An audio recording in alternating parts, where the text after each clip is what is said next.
실제 자료를 가지고 발효 이후에 2019년까지 시장 점유율, 수출 증가율 등등을 앞에서 우리가 살펴봤듯이 다시 평가를 하면은 새로운 자료를 근거로 해서 그 이후에 19년까지 한미 FTA를 재평가를 하면은 정부의 평가관이가 우리가 한번 직접 해보면은 한미 FTA 발효 이후에 대미 수출입은 수출 수입은 15년까지 완만하게 증가를 해왔어요. 크게 증가하진 않았지만.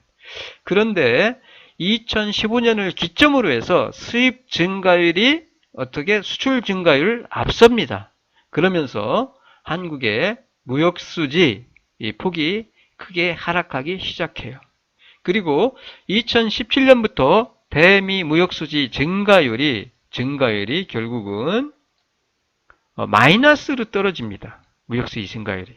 이제 한국의 수출 증가율은 대세계 수출 증가율보다 높은 증가율로 증가를 해왔어요. 한국의 수출 증가율이죠. 증가율은 대세계 수출 증가율보다 높은 증가율로 증가를 해왔어요. 대세계 앞에 대세계죠. 대세계 수출 증가율. 한국의 대세계 수출 증가율보다 미국에 대한 수출 증가율은 높게 증가를 해왔다는 얘기죠. 그런데 중국의 대미국 수출 증가율보다 낮은 증가율로 증가를 해왔다는 얘기죠. 자, 대세계 수출 증가율보다는 높은 수준에서 대미 수출이 증가를 해왔는데, 그런데 FTA와 전혀 관련이 없는 중국의 대미국 수출 증가율은 한국의 대미 수출 증가율보다 더 높게 증가해 왔다라는 얘기죠. 그래서 논리적으로 보면은 FTA 효과가 있다라고 판단할 수 없다라는 얘기입니다. 그래프에서 우리가 앞에서 보았듯이 수출 증가율 혹은 미국 시장에서의 시장 점유율을 봤을 때 한국의 한미 FTA의 효과는 한국의 입장에서 봤을 때 긍정적으로 평가하기 어렵다라는 그런 결론을 내릴 수 있을 것 같습니다.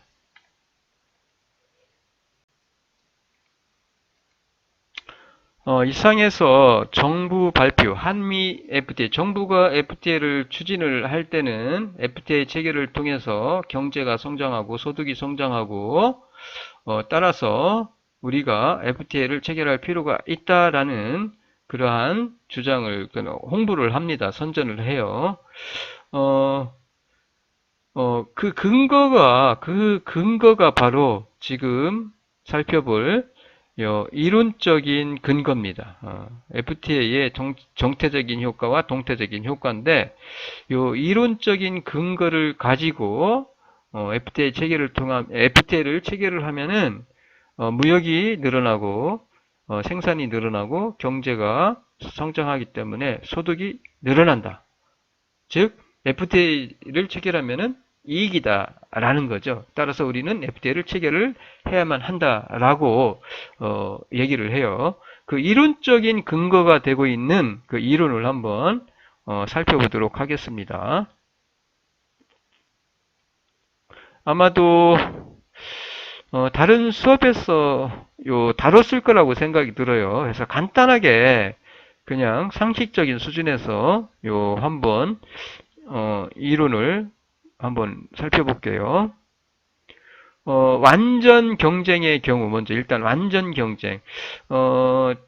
이 정부에서 이 이론적인 근거로 삼고 있는 것들이 대부분이 사실은 완전 경쟁을 가정한 경우에 그 FTA 체결 혹은 뭐 관세 동맹의 체결 효과를 갖다가 이론적인 근거로 삼고 있고요. 그러한 이론적인 근거를 바탕으로 해서 FTA를 체결을 하면은 뭐 수출이 얼마 늘어나고 그 다음에 소득이 얼마 늘어나고 이런 것들 정부 산하 기관에서 많이 합니다. 그리고 발표를 해요. FTA를 추진하기 위해서 연구를 하잖아요. 그러한 것들을 보면은 완전히 틀리다라고 말할 수는 없지만 그렇다고 다 맞다라고 또 말할 수가 없어요. 어쨌든 여기서 그 이론을 한번 살펴보기로 합시다. 자, 완전 경쟁의 경우, 어,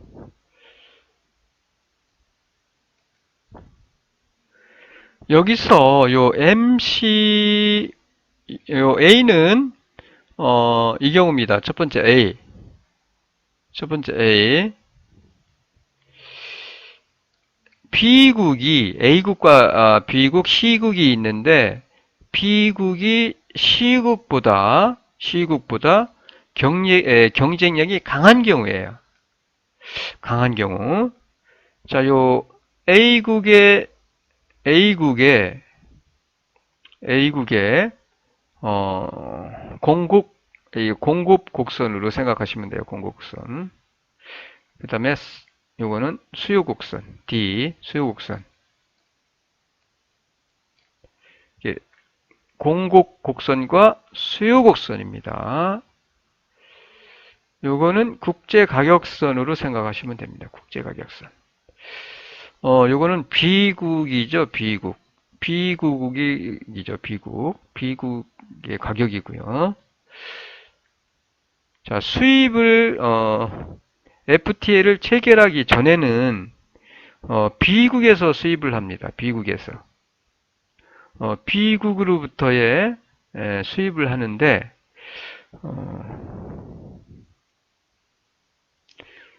자, FTA를 체결하기 전에 보시면은 수요 곡선과 요 국제 가격선, 공급선과 만나는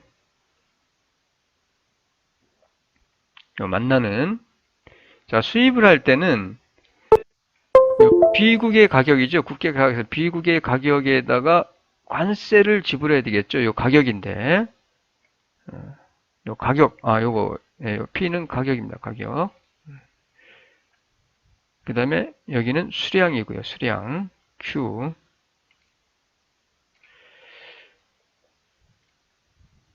저 관세를 부과하면은 요 가격이 여기니까, 예를 들어서 요 P 0이라고 합시다. 0. 그러면 관세를 부과한 가격이 P1 가격으로 수입을 하겠죠. 해서 요 선이 되겠죠. 자, 요 수요는 요 공급 곡선과 수요 곡선이 만나는 점. 수요는 여기까지죠. 소비가 여기까지 이루어지는데 그런데 이 가격에서의 그 국내 생산은 요 가격과 요 가격에서는 공급 곡선이 요거니까 이렇게 되니까 요 만나는 점 이만큼이 생산이 이루어지죠. 생산 여기까지가 그러니까 여기까지가 생산이에요. 여기까지가 생산이죠. 생산. 자, 나머지 소비는 여기까지인데 생산은 여기까지니까 이만큼은 뭐예요? 수입을 해야 되겠죠. 이만큼은 수입. 인풋에 수입. M으로 적을게요. 수입. M. 수입. 생산은 이만큼 하고 그 다음에 수입은 이만큼 하고 그러면은 이 경우 자 생산이 Q1만큼 그 다음에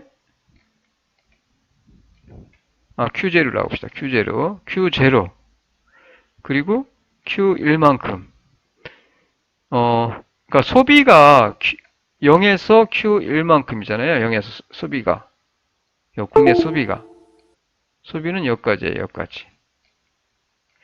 그러니까 소비가 이만큼 이루어지는데 이만큼은 국내에서 생산하고 이 부족한 분은 B국으로부터 들여오죠. 수입을 하죠. 그래서 소비가 이렇게 이루어지고요. 요 가격이 이렇게 돼요. 이때 그 잉여를 우리가 사이 후생 경제적 잉여, 소비자 잉여, 뭐 생산자 잉여 이런 것들을 우리가 따져보면은 이 부분은 관세 수입이 됩니다. 관세 수입. 관세 수입이죠. 관세 수입. 관세 수입은 요 수량 Q 재료에서 Q 완만큼 수량이니까 여기다 곱하기 요 관세 T만큼 곱하면은 요 관세 수입이 되겠죠. 여기 관세 수입이 되고요. 관세 수입. 그리고 이 부분이 소비자 잉여가 되고요. 소비자 잉여. 이 부분이 생산자 잉여가 됩니다. 우리가 요 FTA의 체결 효과를 생각할 때 요 소비자 잉여와 생산자 잉여에 대한 그 개념을 이해할 필요가 있습니다. 이 개념을 이해할 필요가 있어요. 아마 배우셨을 거예요. 소비자 잉여, 생산자 잉여. 다시 한번 복습합니다. 자, 소비자 잉여라는 것은 뭐냐라는 얘기죠. 뭐죠? 소비자 잉여라는 게. 이 부분이 소비자 잉여인데, 소비자 잉여죠?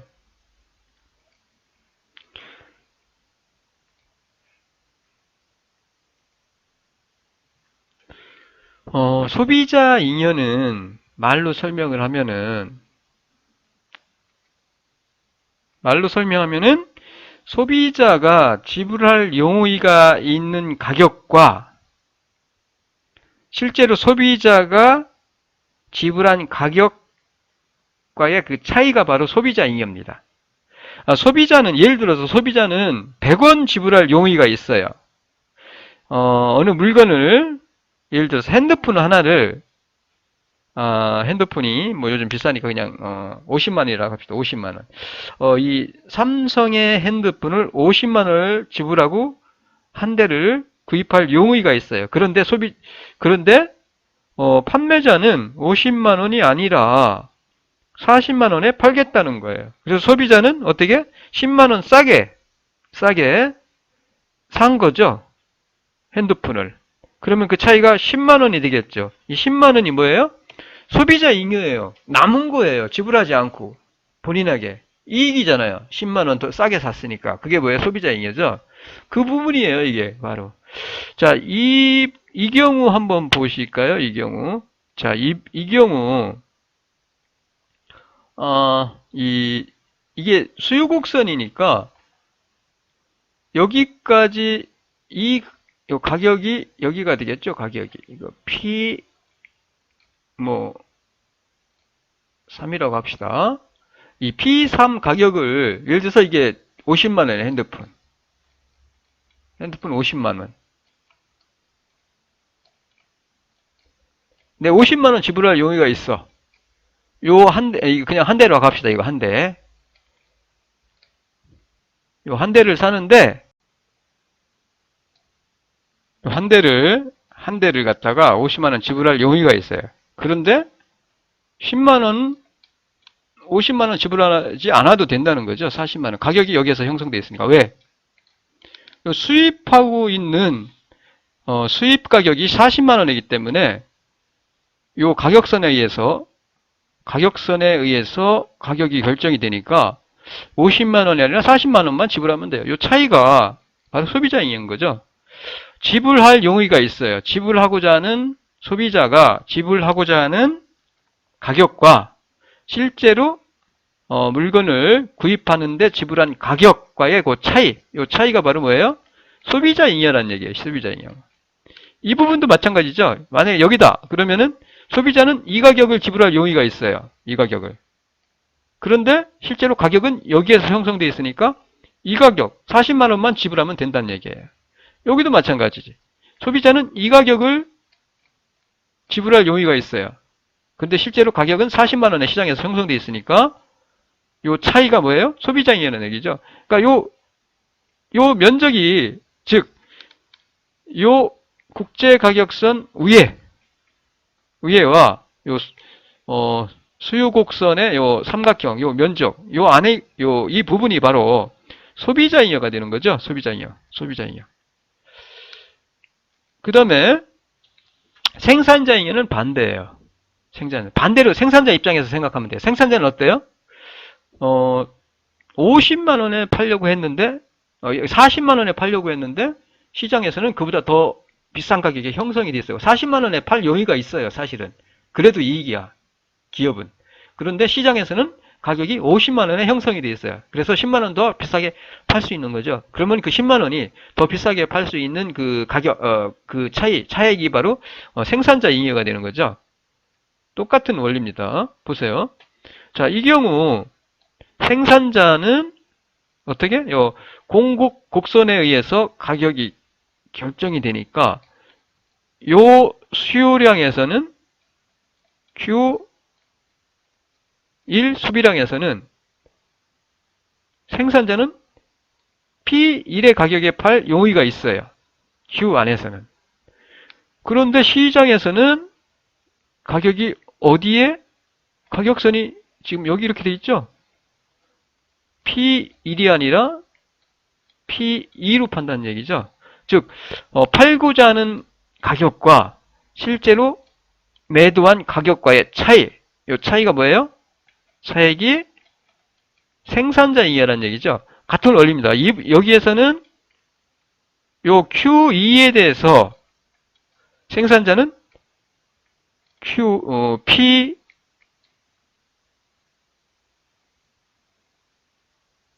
P2로 팔 용의가 있어요. P2. 요 가격에 팔 용의가 있어요. 요 Q2에 대해서는. 그런데 시장에서는 요 Q3으로 판매가 되고 있어요. 즉 P3과 Q2 요 가격 차이, 요게 바로 생산자 이익이 되는 거죠.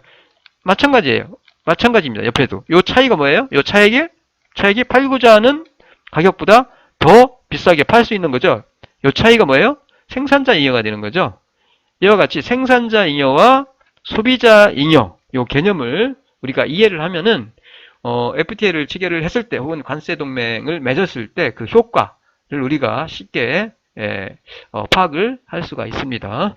자, 어쨌든 FTA를 체결하기 전에 A국은 B국에서 수입을 해요. C국보다 B국으로부터 수입하는 가격이 싸기 때문에. 그래서 B국으로부터 요 가격에 관세를 플러스해서 이렇게 관세를 지불하고 수입을 합니다. 요 가격선에 의해서. 그러면은 이 경우 소비자 잉여, 생산자 잉여, 그리고 관세 수입이 이렇게 잉여로 이익으로 남겠죠. 수입으로 이익이 되겠죠. 이만큼. 그러니까 소비자 잉여, 생산자 잉여, 관세 수입. 그러니까 이 부분이 어떻게 변하는지를 보면 돼요. 이 부분이 소비자 잉여가 증가했는지 감소했는지, 그다음에 생산자 잉여가 감소했는지 증가했는지, 혹은 관세 수입이 증가했는지 늘어났는지 없었는지를 보면 돼요. 그 변화를 보면은 그 변화를 가지고 우리는 FTA를 체결을 했을 때 그 효과를 파악할 수 있다는 얘기죠. 자, 그래서 이 경우는 체결 전이고요. 체결 후를 한번 봅시다. 자, 체결 전에는 이와 같이 소비자 잉여, 생산자 잉여, 관세 수입이 있었는데 이 부분이 어떻게 변했는지를 보시면 됩니다. 자, 체결을 하면은 그런데 B국이 C국보다 경쟁력이 강한 경우에요. 그래서 B국과 체결을 합니다. 체결을 하는데 B국으로부터 경쟁력이 강하니까 B국으로부터 수입을 하고요. 체결하지 않았을 때는 B국부터 수입하는 게 싸니까. 그런데 C국보다 경쟁력이 강한 B국과 요 A국이 FTA를 체결을 해요. 그러면은 관세를 철폐를 하죠. FTA라는 건 뭐예요? 관세 철폐하는 거니까 관세를 철폐함으로써 무역을 자유롭게 도모하는 것이 바로 FTA니까 관세를 철폐하면은 이 부분이 이게 없어지는 거죠. 이 부분이 없어져요. 이 부분이 이제 관세가 이 부분이 이만큼이 없어지니까 가격선이 이만큼 관세만큼 이동하겠죠. 밑으로. 이제 관세 지불하지 않아도 되니까 가격선은 국제가격선은 요 MCB가 되죠. 요게 이렇게 돼요. 그러면은 요 가격선이 즉 가격선 공급 곡선이 MCB로 이동하니까 수요는 가격이 수요 곡선에 의해서 가격이 예를 들어서 P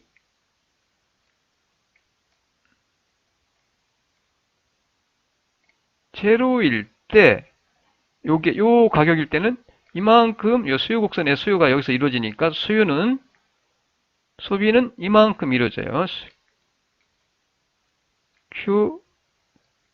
Q5라고 합시다. 그냥 Q5. 이만큼.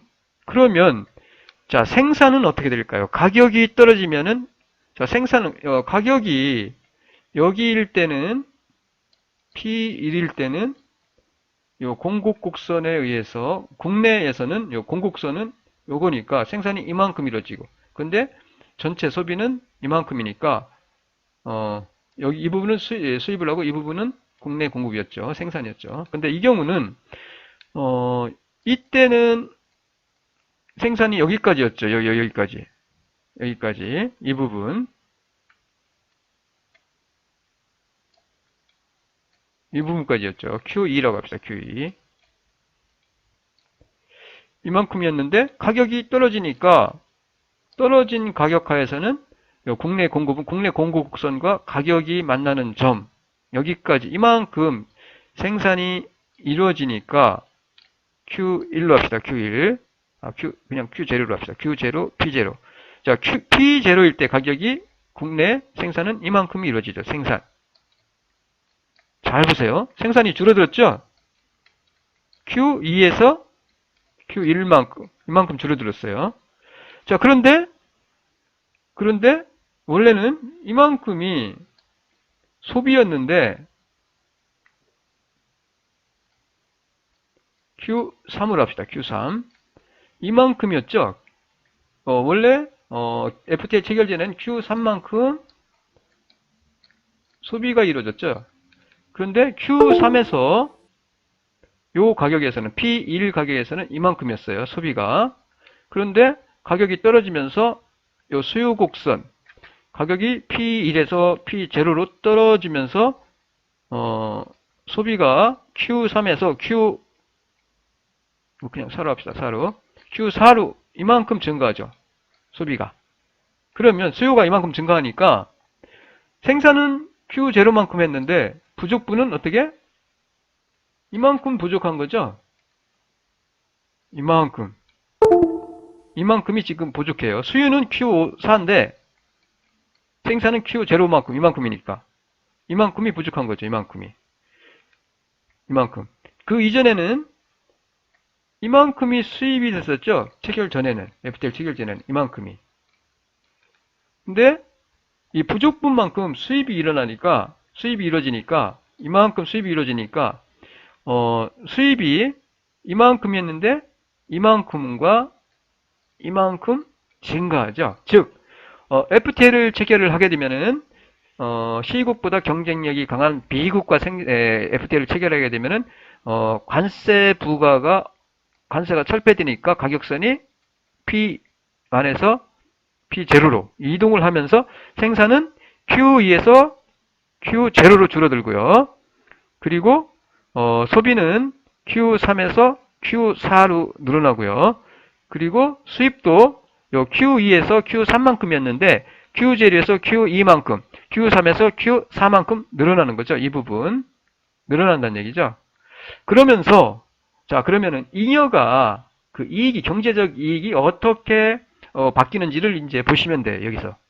자 관세 수입은 이만큼이었죠 원래. 관세부터 봅시다. 관세는 없어졌어요. 관세 부과하지 않으니까 이제 관세 수입은 없어요. 이제 관세 수입은 텍스 수입은 이제 없습니다. 없어요. 근데 그 부분을 보면은 이 부분이죠. 원래 이 부분. 뭘로 바뀌었어요? 관세 수입 부분이 뭘로 대체됐어? 이게 없어진 대신에 뭘로 대체? 소비자 잉여로 대체가 됐죠. 소비자 잉여. 소비자 잉여로. 첫 번째. 자, 두 번째. 소비자 잉여는 어떻게 됐을까요? 원래 소비자 잉여는 이만큼이죠. 이만큼. 이 위에 부분. 위에 부분. 이만큼이었어요. 이만큼. 이 위에 부분. 이만큼이었죠. 이 위에 부분. 그런데 보니까 늘어났어요. 얼만큼? 이만큼. 자, 이만큼에서 이만큼이 늘어난 거예요. 이만큼이. 여기서 이만큼. 자, 소비자잉여 어떻게? 두 번째. 소비자잉여는 증가했죠. 이 부분에서, 요 삼각형 이 부분에서 이만큼 P1DA, 그 다음에 여기 그냥 A로 합시다. A. 그 다음에 여기 B로 하고. 자, P1 DA A에서 얼마만큼이 증가해? P0 P1 A B만큼. 소비자잉여는 증가. 얼만큼 증가했어요? 소비자잉여가? P0 P1 A B만큼 증가했어요. 이만큼. 자, 소비자잉여 증가. 자, 생산자잉여 어떻게 됐을까요? 생산자잉여는 감소했죠? 감소했어요. 생산자잉여는 원래 이만큼이었어요. 이만큼이었죠. 근데 이만큼 줄어들었죠. 이만큼. 생산자잉여, 세 번째 생산자잉여는 감소했어요. 얼만큼? 이만큼. 감소했어요. 그런데 그 부분이 어떻게 됐어요? 뭘로 대체? 소비자잉여로 대체가 됐죠. 그러니까 생산자잉여는 이 줄어든 부분이 소비자잉여로 대체가 됐고, 그러니까 저는 이제 줄어들었지만 그만큼 소비자잉여로 대체가 됐으니까 뭐 경제적 이익이 감소했다, 늘었다라고 볼 수 없고 그대로라고 생각할 수 있죠. 대체가 됐으니까. 근데 소비자잉여는 늘어났어요. 어쨌든 늘어났고요. 늘어났는데, 근데 이 부분은 관세가 줄어들었는데 소비자잉여로 대체가 됐죠. 그러니까 원래 이익이 관세 수입이 소비자잉여로 대체가 됐을 뿐이고, 이 부분은 생산자잉여가 소비자잉여로 대체가 됐을 뿐입니다. 따라서 순수하게 증가한 부분이 어디예요? 순수하게 증가한 부분은 바로 이 부분이 있죠. 이 부분. 양쪽 삼각형 이 부분. 즉 뭐예요?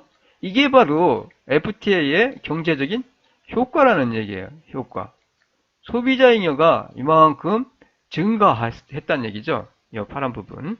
요거를 뒤에서 다시 표시를 합니다. 다시 볼게요. 지우고 정리를 하면 이렇게 돼요. 그래서 지금 설명드린 게 바로 요 얘기입니다. 요 얘기. 자, FTA를 체결을 했더니 순흐생이 증가한 부분은 바로 이 부분, 빨간색 부분이죠. 이 부분, 앞에서 설명드렸듯이. 생산자잉여, 이 부분이죠. 요거, 이 부분이에요. 이게 참 마우스가 안 좋아서. 이 부분은 이 부분이고요. 그리고 요 관세 수입은 이 부분이고, 이부죠. 그러니까 줄어든 생산자잉여는 소비자잉여로 대체가 됐고, 그다음에 요 관세 수입, 없어진 관세 수입은 없어진 관세 수입은 소비자잉여로 대체가 됐어요. 그러니까 여기서는 그냥 이 경제적인 이익의 변화는 국가 차원에서 봤을 때 경제적 이익의 변화는 없고요. 순수하게 늘어난 부분은 바로 요 빨간색 부분. 이게 왜 없어졌을까? 이 부분이죠. 요거 빨간색 부분입니다. 요거 순수하게 늘어난 부분은 이 부분이에요. 이 부분과 이 부분. 소비자잉여. 즉 FTA 체결을 통해서 소비자잉여, 즉 경제적인 후생, 사회적인 후생은 이와 같이 증가한다라는 겁니다. 이론적으로. 그런데 여기서 우리가 유의해야 할 것은 A국이 FTA를 체결을 하는데 B국과 C국이 있는데 C국보다 경쟁력이 강한 나라와 체결을 했다는 얘기예요. 전제가. 그리고 또 하나는 완전 경쟁이라는 얘기예요. 완전 경쟁 시장을 가정을 했다라는 얘기예요. 여기서 우리가 생각할 수 있는 것이, 자, 그러면 완전 경쟁 시장이 아니고, 그리고 경쟁력이 강한 B국이 아니라 만약에 C국과 FTA를 체결을 했다면 어떻게 될까? 그러면 당연히 어떻게? 잉여가 FTA 체결을 통해서 경제적인 잉여가 증가하지 않을 수도 있다는 얘기예요. 그런데 일반적으로 FTA를 추진을 할 때 보면은 그러한 어떤 전제나 가정은 전혀 설명 없이 체결을 하면은 이론적으로 이렇게 잉여가 증가한다라고 얘기를 합니다. 즉 이런 이론적인 근거로 삼으면서 그 이론에 대한 어떤 전제나 가정은 전혀 설명 없이 그냥 무조건 체계를 하면 이러한 이론에 의해서 경제적인 잉여가 증가한다라고 말을 하는 거죠. 어떻게 보면 이 경우도 사실은 국민을 갖다가 어떻게 설득하기 위해서 이러한 이론을 이용하는데 정확하게 말하면 국민을 속인다라고 할 수 있는 거죠. 어떻게 보면은. 자, 그러면 있었구나. 이렇게 소비자잉여, 생산자잉여, 그 다음에 순소비자잉여 이렇게 증가합니다. 잉여가 증가해요. 자, 그러면 아까 말씀드렸듯이 B국이 C국보다 경쟁력이 약한 경우, 자, B국과 FTA를 체결을 했는데 B국이 C국보다 경쟁력이 강한 경우에는 분명히 앞에서 이론적으로 봤을 때 경제적인 후생, 경제적인 이익은 증가를 했어요. 그런데 경쟁력이 약한 경우를 보면은 그렇지 않을 수 있다는 얘기예요. 잘 보세요. 다른 설명 많이 안 합니다.